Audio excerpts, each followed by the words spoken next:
የዚህ የሚስኪን የዋህ ልጅ ሀቁ ስለወጣለት ደስ ብሎኛል። እግዚአብሔር ይመስገን። ነገር ግን ደግሞ ለልጄ ብዬ እኔ የሁሉ መስዋዕት የከፈልኩት ገነመኔ የማያስከድ ነገር የማይሆን ነገር ትርክ ምርክ እየፈጠራችሁ የሰው ህይወት የምትበጠብጡ ሰዎች ተድርጊታችሁ ተቆጠቡ። ተድርጊታችሁ ተቆጠቡ። ያንቺ ልጅ ዛሬ ነው የተወለደችው። ትናንትና ስታረግዣት አላሰብሽም? እንዲ ስታረግዢ አላሰብሽም? እንዲ ዝም ብለሽ ነው ያረገሽው? ሰላም ውዶቼ፣ ሰላማችሁ ይብዛልኝ በያላችሁበት ቦታ።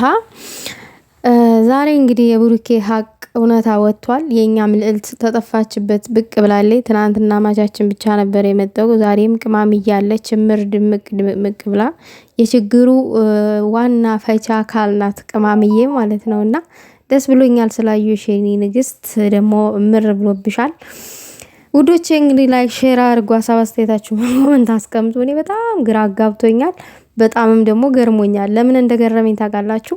በዚህ ልክ በዚህ ደረጃ በዚህ ርቀት ሁለት የተፋቀሩ ሰዎችን ለማጣላት እንደዚህ ቆርጦ መነሳት ምን የሚሉት ነው ማለት ውዶቼ? ይኸውላችሁ በዚህ ምድር ላይ ስንኖር ራስ ወዳድ አንሆን።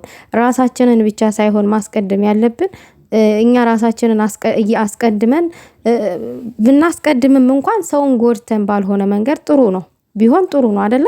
ሰውን እየጎዳን ራሳችንን አስቀድመን የሰውን ህይወት እየበጠበጥን እንደዛ አይነት ነገር ፈጣሪ ራሱ አይወደውም። እውነት እናወራና አሁን እዩ ለልጄ ስል ነው እንደዛ አይነት ጣጣ ውስጥ የገባሁት ምናምን ነገር። ልጅቷ የቢኒ ከሆነች ቢኒ ልጄን አሳድጋለሁ እያለ ነው አይደለ? ደጋግሞ እየለመነሽ የነበረ ወንድ ነው። አንቺ ነሽ ለቢኒ መስጠት የማትፈልጊው። ጭራሽ ዛሬ ምናልሽ? ልጄን ትቼ አረብ ሀገር ልሄድ ነው ለእናንተ ምናምን ነገር። ሀይሚዬ ልጅ ማሳደግ ግዴታ የለባትም። በእርግጥ ጥሩ ልብ አላት፣ እሺ ብላ ልትቀበለች ትችላለች።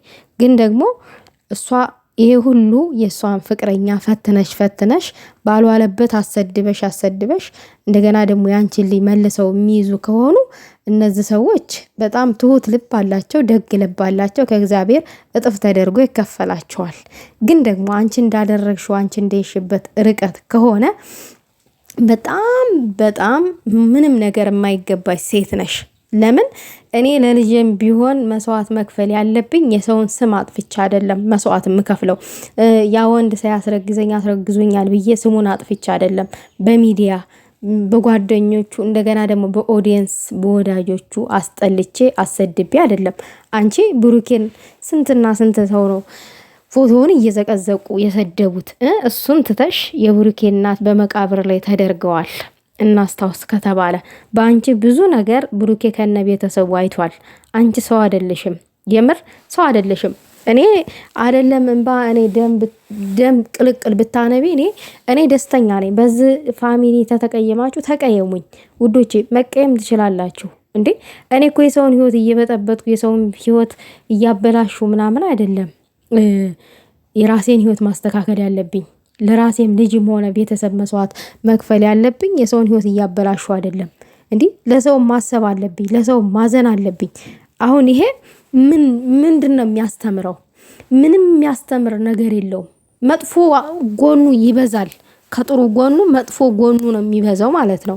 እና በእንደዛ አይነት መንገድ አይደለም እኛ የራሳችንን ህይወት የምናስተካክለው ወይንም ለራሳችን ላልነው ሰው መስዋዕት የምንከፍልለት። እና እዩ በጣም ብልግና ነገር ነው ያደረግሽው። ጥሩ ነገር አይደለም ያደረግሽው። አሁንም ከቀልብሽ ሁኒ፣ ወደ ራስሽ ተመለሺ።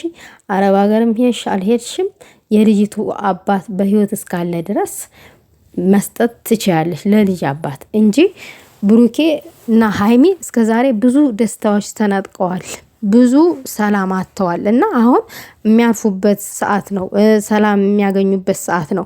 እንደገና ደግሞ እዛ ጋር ከልጅ ጋር የሚንጫጩበት ሰዓት ምናምን አይደለም። አሁን በራሳቸው ዓለም ፈታ የሚሉበት ፍቅር የሚሰሩበት ጊዜ ነው። አንቺ ፍቅር አሳጥተሻቸዋል እና ባይ ተለያይተናል ገነመኔ ምናምን ደህና አሁን ይሄ የመጨረሻ ውሳኔ ነው ምናምን ተባብለው መልሰው እነዚህ ልጆች ይገናኛሉ። ለምን? ስለሚዋደዱ ልባቸው አንድ ስለሆነ ብሩኬና ሀይሚ።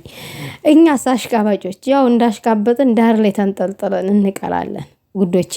ይቺ ናት ዓለም፣ ይቺ ናት ህይወት። እና በሰው ህይወት ውስጥ ጣልቃ አንግባ፣ ጥሩ አይደለም። በሰው ህይወት ውስጥ ጣልቃ መግባት፣ ፈራጅ ቆራጭ አንሆን ማለት ፈልጋለሁኝ። እንኳን የብሩኬ እውነታ ወጣ፣ እንኳን እውነታው ወጣለት። ምክንያቱም እኔ ብሩኬ አሁን እውነታው የወጣለት ስለወሰነ ልጇን ስለወሰደባት ነው። እናት በልጇ ቀልድ አታውቅም። ልጇ ስለነጠቃት ነው እንግዲህ ይህ እውነታ ሊወጣ የቻለው እንጂ ይችን ልጅ ባይነጥቅ ኖሮ እውነታው ተለባብሶም ሊቀር ይችል ነበረ። ግን እግዚአብሔር ይመስገን ከረፈደም ቢሆን እውነታው ወጥቷል። ከዚህ በኋላ ግን አርፈሽ ተቀመጪ፣ ከህይወታቸው ከቻልሽ ገለል በይ። ልጅሽን እንጂ ዘመድ የለሽም፣ ለዘመድ መስጠትም ትችያለሽ። ብሩኬንና ሀይሚ ግን ግዴታቸው አይደለም፣ የዛን ያክል አስፈላጊ አይደሉም በአንቺ ህይወት ውስጥ። አንቺን በእነሱ ህይወት ውስጥ አስፈላጊ አይደለሽም፣ አታስፈልጊያቸውም። ሰላማቸውን ስትነሽ የነበርሽ ሰው ነሽ እና አሁን ወደኋላ ገለል ማለት እፈሪ። እንደውም ከዚህ በኋላ እፈሪ። እንዲህ ማፈር ያለብሽ ሰው ነሽ ውዶቼ። ማለት የተደረገው ነገር አላናደዳችሁም? እስከ ዛሬ ድረስ እኔ በጣም ነው ያናደደኝ። ማርያምን የሄደችበት ርቀት ያደረገችው ነገር ምናምን ድርቅ ብላ ያንተ ነው ምናምን ብላ እሱን ተውት። ሀይሚን ከፍ ዝቅ ያደረገችው ነገር ምናምን ነገር እና ያም ሆነ ግን ያው ነገሩ አልፏል። ለሁሉም ጊዜ አለው ይባላላ። ለሁሉም ጊዜ አለው፣ እግዚአብሔር ጊዜ አለው። ሁሉም በጊዜው እውነቱ ወጥቷል። ግን አንቺ እረፊ፣ ብታርፊ ጥሩ ነው። ከዚህ በላይ አርፈሽ ብትቀመጭ ጥሩ ነው ባይ ነኝ።